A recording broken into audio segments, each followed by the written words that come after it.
ਦਰਸ਼ਕੋ break ਬਾਅਦ ਤੁਹਾਡਾ ਸਭ ਦਾ ਭਰਪੂਰ ਸਵਾਗਤ ਹੈ। ਸੋ ਵਿਊਅਰਸ ਹੁਣ ਆਪਾਂ ਤੁਹਾਡੀਆਂ ਲਿਖਤਾਂ ਤੁਹਾਡੇ ਨਾਲ ਸਾਂਝੀਆਂ ਕਰਨ ਜਾ ਰਹੇ ਹਾਂ। ਸੋ ਅਸੀਂ ਚਾਹਾਂਗੇ ਕਿ ਤੁਸੀਂ ਨਾਲ ਇਸੇ ਤਰ੍ਹਾਂ ਬਣੇ ਰਹਿਣਾ। ਦੇਖਣ ਸੁਣਨ ਲਿਖਣ ਲਈ ਤੁਹਾਡਾ ਸਭ ਦਾ ਬਹੁਤ ਬਹੁਤ ਸ਼ੁਕਰੀਆ ਜੀ। ਰਾਜ ਸਾਹਿਬ ਕੀ ਕਹਿਣਾ ਚਾਹੋਗੇ ਲਿਖਤਾਂ ਬਾਰੇ? ਦੇਖੋ, ਅਸੀਂ ਸਭ ਤੋਂ ਪਹਿਲਾਂ ਤਾਂ ਆਪਣੇ ਸਾਰੇ ਹੀ ਵੀਰਾਂ ਭੈਣਾਂ ਦਾ ਸ਼ੁਕਰੀਆ ਅਦਾ ਕਰਦੇ ਹਾਂ। ਲਿਖਤ ਸਿਰਫ ਈਮੇਲ ਰਾਹੀਂ ਨਹੀਂ ਹੁੰਦੀ।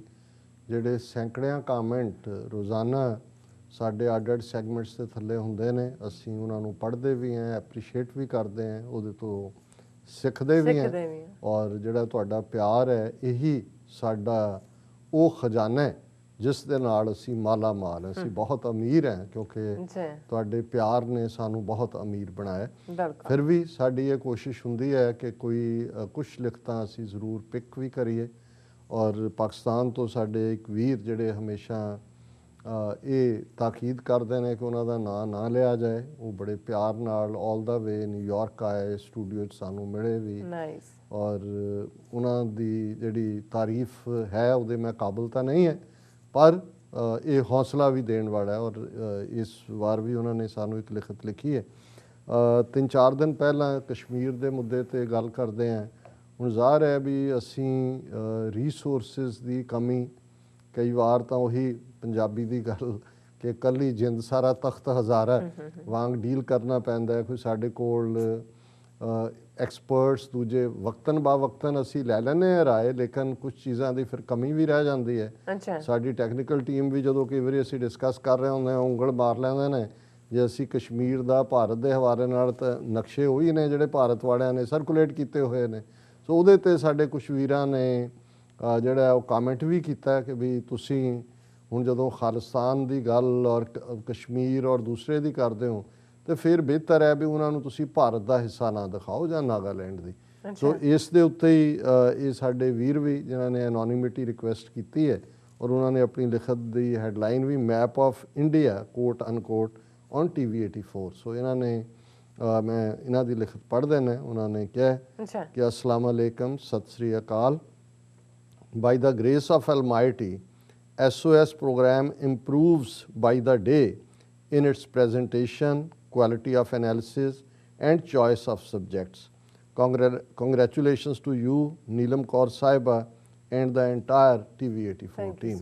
बहुत शुक्रिया भाईजान कि ਤੁਸੀਂ ਸਾਨੂੰ ਇਸ ਗੱਲ ਦੇ ਲਈ ਥਾਪੀ ਦੇ ਰਹੇ ਹੋ ਪਿੱਠ 'ਤੇ ਕਿ ਭਾਈ ਅੱਗੇ ਨਾਲੋਂ। ਸਾਡੀ ਕੋਸ਼ਿਸ਼ ਵੀ ਹੁੰਦੀ ਹੈ, ਇਹ ਨਹੀਂ ਹੈ, ਮੇਰੀ ਹਰ ਰੋਜ਼ ਇਹ ਕੋਸ਼ਿਸ਼ ਹੁੰਦੀ ਹੈ ਕਿ ਅਸੀਂ ਕਿਵੇਂ ਬਿਹਤਰ ਕਰ ਸਕਦੇ ਹਾਂ। ਹਾਲਾਂਕਿ ਜਿਵੇਂ ਮੈਂ ਕਿਹਾ ਰਿਸੋਰਸਿਸ ਦੀ ਕਮੀ ਇਹ ਸਾਨੂੰ ਕਈ ਵਾਰ ਜੋ ਅਸੀਂ ਕਰਨਾ ਚਾਹੁੰਦੇ ਹਾਂ ਉਹਦੇ 'ਚ ਰੁਕਾਵਟ ਵੀ ਹੈ।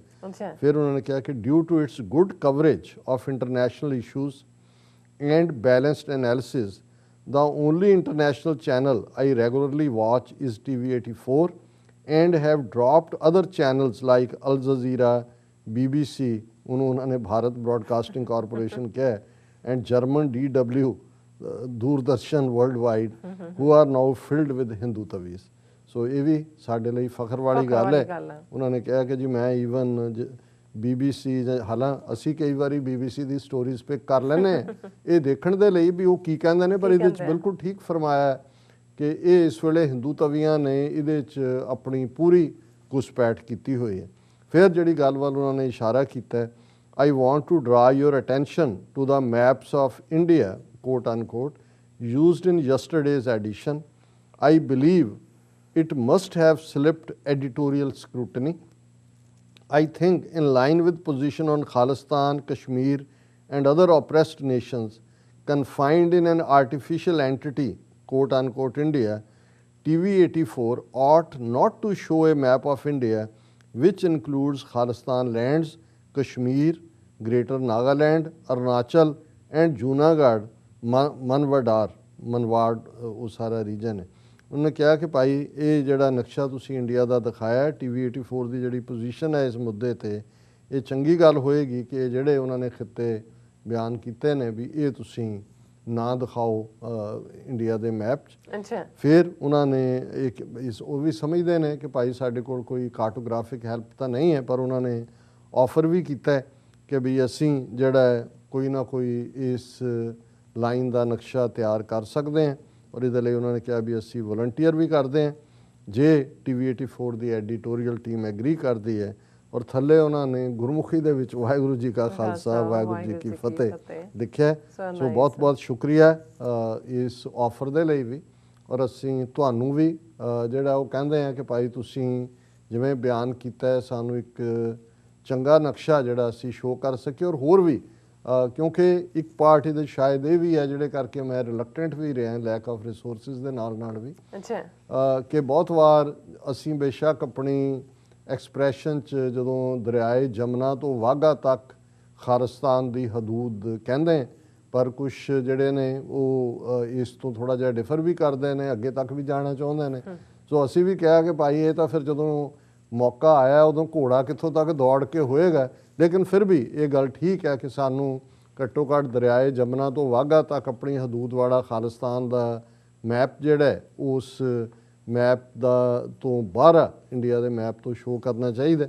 ਔਰ ਇਸੇ ਤਰ੍ਹਾਂ ਕਸ਼ਮੀਰ ਦਾ ਔਰ ਨਾਰਥ ਈਸਟ ਦੇ ਵਿੱਚ। ਔਰ ਅਸੀਂ ਐਪਰੀਸ਼ੀਏਟ ਕਰਾਂਗੇ ਜੇ ਸਾਡੇ ਹੋਰ ਵੀ ਵਿਊਅਰ ਜਿਹੜੇ ਇਸ ਫੀਲਡ ਦੇ ਐਕਸਪਰਟ ਨੇ ਜਾਂ ਇਸ ਪਾਣ ਵਿੱਚ ਹੈਲਪ ਕਰ ਸਕਣ।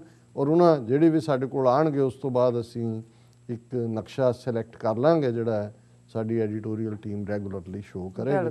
ਹੁਣ ਤੁਹਾਡੇ ਕੋਲ ਵੀ ਇੱਕ ਲਿਖਤ ਆਈ ਹੋਈ ਹੈ। ਬਿਲਕੁਲ ਡਾਕਟਰ ਸਾਹਿਬ ਸਾਡੇ ਕੋਲ ਆਈ ਹੈ ਲਿਖਤ all about truth and ਸਿੱਖਿਜ਼ਮ the ID ਤੋਂ। ਜੀ ਉਹਨਾਂ ਲਿਖਿਆ ਹੈ ਕਿ ਪਹਿਲੀ ਲਿਖਤ ਪਿਆਰੇ ਸਤਿਕਾਰਿਤ ਡਾਕਟਰ ਸਾਹਿਬ ਨੂੰ।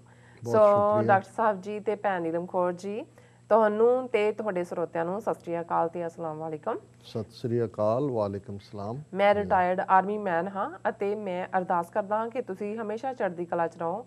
ਮੈਂ ਸਵੇਰੇ ਸਹੀ 5 ਵਜੇ ਆਪਣੇ ਮੋਬਾਈਲ ਫੋਨ ਤੇ VPN ਐਪ ਦੀ ਸਹਾਇਤਾ ਨਾਲ ਲੋਕੇਸ਼ਨ ਬਦਲ ਕੇ ਸੱਚੋ ਸੱਚ ਪ੍ਰੋਗਰਾਮ ਨੂੰ ਵੇਖਣ, ਲਾਈਕ ਤੇ ਸ਼ੇਅਰ ਕਰਨ ਲਈ TV84 ਸਰਚ ਕਰਨਾ ਸ਼ੁਰੂ ਕਰ ਦਿੰਦਾ ਹਾਂ। ਵੈਸੇ ਇਹ ਇੱਕ ਬੜੀ ਚੰਗਾ ਉਹਨਾਂ ਨੇ ਲਿਖਿਆ। ਅਸੀਂ ਜਿਹੜੇ ਬਾਅਦ 'ਚ ਇਸ ਪ੍ਰੋਗਰਾਮ ਨੂੰ ਦੇਖਦੇ ਨੇ ਡਾਇਰੈਕਟ ਨਹੀਂ ਪਹੁੰਚ ਸਕਦੇ ਭਾਰਤ 'ਚ ਖਾਸ ਤੌਰ 'ਤੇ ਜਿੱਥੇ ਉਹਨਾਂ ਨੇ ਬੈਨ ਕੀਤਾ ਹੋਇਆ ਉਹ VPN ਐਪ ਦਾ ਉਹਨਾਂ ਨੇ ਜ਼ਿਕਰ ਕੀਤਾ। ਔਰ ਮੈਨੂੰ ਇਹ ਲੱਗਦਾ ਵੀ ਕਿਉਂਕਿ ਉੱਥੋਂ ਕੁਛ ਦੇ ਕਮੈਂਟ ਲਾਈਵ ਹੁੰਦੇ ਨੇ ਤੇ ਇਹ ਬਾਕੀ ਵੀ ਇਸ ਕੋਰਸ ਨੂੰ ਫੋਲੋ ਕਰ ਸਕਦੇ ਨੇ। ਸੋ ਡਾਕਟਰ ਸਾਹਿਬ ਤੁਹਾਡੇ ਪ੍ਰੋਗਰਾਮ ਨੂੰ ਦਾਨਸ਼ਵਰ ਲੋਕ ਸੁਣਦੇ ਹਨ ਜੋ ਕਿ ਮੇਰੀ ਬੁੱਧੀ ਮੁਤਾਬਕ 1% 10,000 ਹੁੰਦੇ ਹਨ ਤੇ ਬਚੇ 9,999 ਲੋਕ ਫੋਲੋਵਰ ਭੇਡਾਂ ਹੁੰਦੇ ਹਨ। ਹੁਣ ਤੁਹਾਨੂੰ ਸੁਣਨ ਵਾਲੇ ਇਹ 1 ਪਰ 10,000 ਲੋਕ ਆਪਣੇ ਇਰਦ ਗਿਰਦ ਬਚੇ 9,999 ਲੋਕਾਂ ਨੂੰ ਰੋਜ਼ਾਨਾ ਪ੍ਰਭਾਵਿਤ ਕਰਦੇ ਹਨ। ਇਸ ਲਈ ਜੇ ਤੁਹਾਨੂੰ ਰੋਜ਼ਾਨਾ 10,000 ਵਿਊਅਰ ਹੁੰਦੇ ਹਨ ਤਾਂ 10,000 ਗੁਣਾ 9,999 ਇਕੁਅਲ 99,90,000 ਦੇ ਅਨੁਸਾਰ ਤੁਸੀਂ ਦੱਖਣੀ ਏਸ਼ੀਆ ਵਿੱਚ ਰੋਜ਼ਾਨਾ 1 ਮਿਲੀਅਨ ਲੋਕਾਂ ਦੀ ਰਾਏ ਨੂੰ ਪ੍ਰਭਾਵਿਤ ਕਰਦੇ ਹੋ। ਦੇਖੋ ਪਹਿਲਾਂ ਤਾਂ ਬਹੁਤ ਬਹੁਤ ਸ਼ੁਕਰੀਆ ਭਾਈ ਸਾਹਿਬ, ਤੁਸੀਂ ਜਿਵੇਂ ਐਨਾਲਾਈਜ਼ ਕੀਤਾ ਹੈ ਫਿਗਰਸ ਦੇ ਨਾਲ। ਔਰ ਸ਼ਾਇਦ ਇਸ ਗੱਲ ਨੂੰ ਸਮਝਦੇ ਹਾਂ ਕਿ ਵੀ ਬਹੁਤ ਵਾਰ ਸਾਡੇ ਕੁਝ ਕਹਿਣਗੇ ਕਿ ਜੀ ਦੇਖੋ ਫਲਾਂ ਪ੍ਰੋਗਰਾਮ ਫਲਾਣਿਆਂ ਦਾ WhatsApp ਤੇ ਹੁੰਦਾ ਉਹਦੇ ਤੇ ਇੰਨੇ ਹੁੰਦੇ ਨੇ, ਤੁਸੀਂ ਇੰਨੀ ਇਨਫੋਰਮੇਸ਼ਨ ਦਿੰਦੇ ਹੋ, ਇੰਨਾ ਸਾਰਾ ਹੁੰਦਾ ਇਹਦੀ ਵਿਊਅਰਸ਼ਿਪ ਮਿਲੀਅਨਸ 'ਚ ਹੋਣੀ ਚਾਹੀਦੀ ਹੈ। ਤੇ ਮੇਰਾ ਇਹ ਕਹਿਣਾ ਹੁੰਦਾ ਹੈ ਕਿ ਵੀ ਪਹਿਲੀ ਗੱਲ, ਔਰ ਅਸੀਂ ਜਦੋਂ ਹੁਣ ਐਡਰੈਸ 'ਚ ਵੀ ਬਹੁਤ ਵਾਰ ਅਕਲਮੰਦ ਤੇ ਦਾਨਸ਼ਵਰ ਕਹਿੰਦੇ ਹਾਂ, ਮਤਲਬ ਹੀ ਇਹ ਹੁੰਦਾ ਹੈ ਕਿ ਦੇਖੋ ਇਹਦੇ 'ਚ ਇਹ ਨਹੀਂ ਹੈ ਕਿਸੇ ਨੂੰ ਘੱਟ ਪਤਾ ਹੈ ਕਿਸੇ ਨੂੰ ਬਹੁਤਾ ਪਤਾ ਹੈ। ਆਮ ਆਵਾਮ ਬਹੁਤ ਵਾਰ ਜਿਹੜੇ ਮੁੱਦੇ ਭਾਵੇਂ ਉਹ ਇੰਟਰਨੈਸ਼ਨਲ ਪੋਲੀਟਿਕਸ ਦੇ ਹੋਣ ਜਾਂ ਈਵਨ ਮਜ਼ਹਬੀ ਹਵਾਲੇ ਨਾਲ ਵੀ ਫਿਲਾਸਫੀ ਦੇ ਹੋਣ ਜਾਂ ਹੋਰ ਕੋਈ ਵੀ ਜਿਹਨੂੰ ਲੋਕ ਗੁੰਝਲਦਾਰ ਕਹਿੰਦੇ ਨੇ ਉਹ ਉਹਦੇ ਨਹੀਂ ਹੁੰਦੇ। ਉਹ ਹੁਣ ਸਾਡੇ ਕੋਲ ਇਹੀ 2 ਤਰੀਕੇ ਹੋ ਸਕਦੇ ਨੇ, ਜਾਂ ਅਸੀਂ ਬਿਲਕੁਲ ਉਸ ਲੈਵਲ 'ਤੇ ਜਿਵੇਂ ਹੁਣ ਬਹੁਤ ਸਾਰੇ ਨੇ ਜੇ ਤਾਂ ਤੁਸੀਂ ਉਸ ਕਿਸਮ ਦੀ ਗਾਲੀ ਗਲੋਚ ਵਾਲੀ ਜ਼ਬਾਨ ਔਰ ਲੋਕਾਂ ਦੀਆਂ ਕਾਲਾਂ ਵੀ ਆ ਰਹੀਆਂ ਹੁੰਦੀਆਂ ਨੇ ਉਹਦੇ 'ਚੋਂ 99% ਮੈਂ ਦੇਖਦਾ ਜਿਹੜੇ ਬਹੁਤ ਵਾਰ ਬਹੁਤ ਸਾਰੇ ਸ਼ੋਅ ਨੇ ਉਹਨਾਂ ਦੇ ਵਿੱਚੋਂ ਅੱਗੋਂ 50% ਤੋਂ ਜ਼ਿਆਦਾ ਉਹ ਹੁੰਦੇ ਨੇ ਜਿਹੜੇ ਫਰੀਕੁਐਂਟ ਕਾਲਰ ਹੀ ਹੁੰਦੇ ਨੇ ਔਰ ਗੱਲ ਵੀ ਕੋਈ ਨਹੀਂ ਹੁੰਦੀ। ਉਹ ਜਿਹਨੂੰ ਸਾਡੇ ਮਿੱਤਰ ਸ਼ੇਖ ਸਾਹਿਬ ਕਹਿੰਦੇ ਹੁੰਦੇ ਸੀ ਕਿ ਇਹ ਵੀ ਸਾਡੇ ਲੋਕਾਂ 'ਚ ਕਮਜ਼ੋਰੀ ਹੈ ਕਿ we are fond of hearing our own voice, ਕਿ ਉਹ ਆਪਣੀ ਗੱਲ ਹੀ ਸੁਣ ਰਹੇ ਹੁੰਦੇ ਨੇ, ਕੋਈ ਉਹਦਾ ਤਾਲੁਕ ਵੀ ਨਹੀਂ ਹੁੰਦਾ। ਸੋ ਅਸੀਂ ਇਹ ਸਮਝਦੇ ਹਾਂ ਵੀ ਅਸੀਂ ਪਹਿਲੇ ਦਿਨ ਤੋਂ ਜਦੋਂ ਇਹ ਫਾਰਮੈਟ ਚੁਣਿਆ ਪ੍ਰੋਗਰਾਮ ਦਾ, ਹਾਲਾਂਕਿ ਕਈ ਵਾਰ ਕੁਛ ਦਾ ਸੁਝਾਅ ਵੀ ਹੁੰਦਾ ਕਿ ਕਾਲਾਂ ਲਈਆਂ ਜਾਣ, ਤੇ ਸਾਨੂੰ ਇਹ ਹੁੰਦਾ ਕਿ ਵੀ ਫਿਰ ਤੁਸੀਂ ਜਿਹੜੀ ਸੀਰੀਅਸ ਗੱਲਬਾਤ ਹੈ ਉਹਨੂੰ ਉਸ ਅੰਦਾਜ਼ 'ਚ ਨਹੀਂ ਕਰ ਸਕੋਗੇ।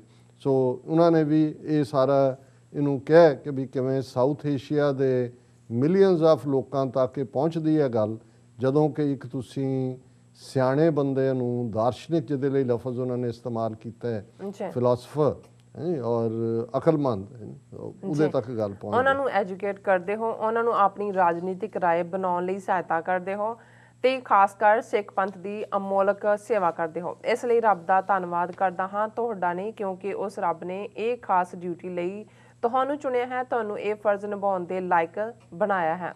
ਇਹ ਬਿਲਕੁਲ ਠੀਕ ਫਰਮਾਇਆ ਤੁਸੀਂ। ਇਹ ਰੱਬ ਦੀ ਰਹਿਮਤ ਹੈ, ਜੋ ਵੀ ਹੈ ਇਹ ਉਸ ਅਕਾਲ ਪੁਰਖ ਦੀ ਬਖਸ਼ਿਸ਼ ਦੇ ਨਾਲ ਅਸੀਂ ਆਪਣਾ ਫਰਜ਼ ਅਦਾ ਕਰ ਰਹੇ ਹਾਂ। ਇਹਦੇ 'ਚ ਕੋਈ ਸਾਡੀ ਅਕਲ ਜਾਂ ਸਾਡਾ ਕੋਈ ਮਾਣ ਨਹੀਂ ਹੈ। ਇਹਦੇ 'ਚ ਤੁਸੀਂ ਉਹ ਕਾਬਿਲ ਇਨਸਾਨ ਹੋ ਜਿਨ੍ਹਾਂ ਨੂੰ ਉਸ ਦਿਨ ਵੀ ਸੁਣਨਾ ਚਾਹਾਂਗਾ ਜਿਸ ਦਿਨ ਤੁਸੀਂ ਆਪਣੇ ਆਖਰੀ ਸਾਹਾਂ ਤੇ ਹੋਵੋਗੇ।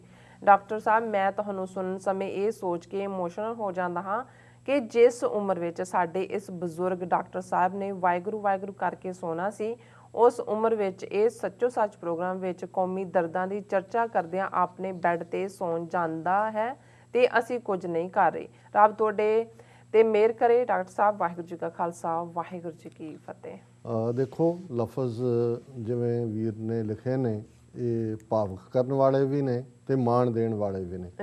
ਔਰ ਅਸਲ 'ਚ ਇਹੀ ਮੇਰੀ ਅਰਦਾਸ ਵੀ ਹੈ ਰੱਬ ਦੇ ਅੱਗੇ ਕਿ ਅਖੀਰਲੇ ਸਾਹ ਤੱਕ ਕਦਮ ਸਾਬਤ ਰਹਿਣ। ਜਿਸ ਰਸਤੇ ਨੂੰ ਅਸੀਂ ਚੁਣਿਆ ਬਿਲਕੁਲ ਹੋਸ਼ੋ ਹਵਾਸ਼ ਦੇ ਵਿੱਚ 80s ਦੇ ਵਿੱਚ ਜਦੋਂ ਮੈਂ ਇਹ ਡਿਸਾਈਡ ਕੀਤਾ ਪਰਿਵਾਰ ਕਰੀਅਰ ਹਰ ਚੀਜ਼ ਨੂੰ ਛੱਡ ਕੇ, ਉਹ ਇਹੀ ਸੀ ਕਿ ਸਿੱਖ ਕੌਮ ਦਾ ਕੋਈ ਮਸਲਾ ਉਦੋਂ ਤੱਕ ਹੱਲ ਨਹੀਂ ਹੋਣਾ ਜਦੋਂ ਤੱਕ ਸਾਡੇ ਕੋਲ ਆਪਣਾ ਹੋਮਲੈਂਡ ਨਹੀਂ ਹੁੰਦਾ।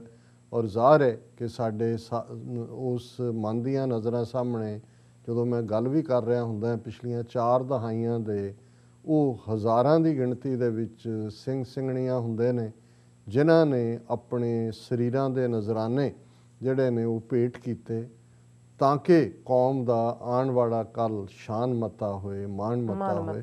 ਔਰ ਅਸੀਂ ਉਹਨਾਂ ਦੇ ਸ਼ਹੀਦਾਂ ਦੇ ਡੁੱਲੇ ਖੂਨ ਜਿਸ ਦੇ ਨਾਲ ਇਹ ਲਫ਼ਜ਼ ਖਾਲਿਸਤਾਨ ਲਿਖਿਆ ਗਿਆ ਉਸ ਦੇ ਲਈ ਸਾਡਾ ਰੋਲ, ਅਸੀਂ ਕੋਈ ਸ਼ਹੀਦ ਨਹੀਂ ਹੋਏ, ਕੁਛ ਹੋਰ ਨਹੀਂ ਕਰ ਪਾਏ। ਹਾਂ, ਅਸੀਂ ਸ਼ਹੀਦਾਂ ਦੇ ਡੁੱਲੇ ਖੂਨ ਦਾ ਹੱਕ ਲੈਣ ਲਈ ਇੱਕ ਹੌਕਾ ਦੇਣ ਵਾਂਗ, ਇੱਕ ਚੌਕੀਦਾਰ ਵਾਂਗ ਆਪਣਾ ਰੋਲ ਅਦਾ ਕਰ ਰਹੇ ਹਾਂ। ਔਰ ਸਤਿਗੁਰੂ ਰਹਿਮਤ ਕਰਨ, ਇਹ ਇਸ਼ਕ, ਇਹ ਪਿਆਰ, ਇਹ ਸਾਡਾ ਫਰਜ਼ ਅਖੀਰਲੇ ਸਾਹ ਤੱਕ ਅਸੀਂ ਨਿਭਾ ਸਕੀਏ।